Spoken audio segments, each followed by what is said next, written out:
Making sourdough bread using a no-knead method is really easy.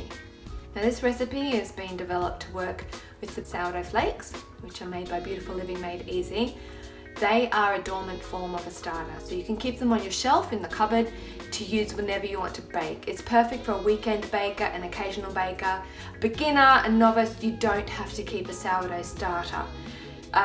This will work if you are keeping an active sourdough starter. You just need 180 grams. If you're working with the flakes, the recipe will create 180 grams as you follow it. So after feed 3, when you're ready to make your dough, this has been made from the flakes, so you can see that the starter has become really ripe in just 3 feeds. Last night when I fed this, mixing the flour and the water, it was up to the elastic band level, and you can see that it's doubled in that time frame. So scrape your starter, whether it's made from flakes or whether you're keeping an active starter, tip 180 grams into your bowl.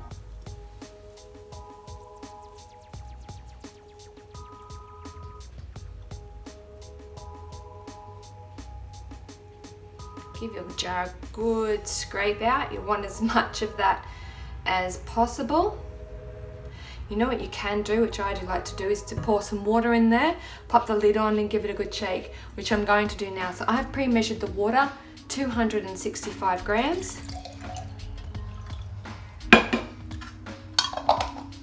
Give it a good shake. Tip it in with your starter. Then grab 9 grams of salt and dissolve it all.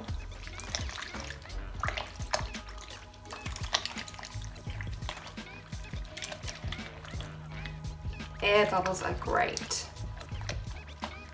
Right, take 415 grams of bread flour. Now you do need a good quality bread flour. Using an all-purpose flour will work, but you're going to get a very sloppy dough and a loaf that's not going to rise in the oven. It'll taste fantastic, but it will be wet and it won't hold its structure. The bread flour has 13% or close to 13% protein, and it gives a lot of structure. It also feeds your very hungry starter so that they perform to the best of their ability. The dough will also be a lot firmer and hold its shape. Okay, so once you've given that a good mix, all you're going to do is use your clean hands to give it a bit of a squeeze. What this does is it hydrates the flour. So instead of kneading, which will also push and force the flour in, the water in to hydrate the flour in a faster time frame, we're just going to push that water in now and then leave it to soak. That's what the no-knead method is. It's doing the same thing, activating the gluten, hydrating the flour that normal kneading would do, but it's just using time to do it instead. So once that's done, just for a minute or two, it's that easy. Clean your hands a little bit. It is an easy method, not necessarily a clean method. Okay, just leave it in a bit of a clump, like that. Grab your cling wrap